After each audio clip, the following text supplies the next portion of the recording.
How to unsync contacts from Gmail. First things first, we need to open our settings application. Once you are here, scroll down until you see the mail. Click on this. Now go to accounts. From here, select the account that you want to unsync. In our case, it's our Gmail account. So go ahead and tap on that.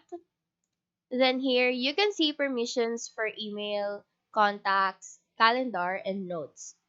What we should do is turn off the toggle for contacts. This action will unsync all of your contacts in all of your Gmail account logged in the device you're using. For the purpose of this video, I will not push through with this, but as you can see, you should click on this delete from iPhone and your contacts will then be unsynced. So that is all for this tutorial. Do let us know if this video helped you out, and if you have any questions, feel free to drop them down below.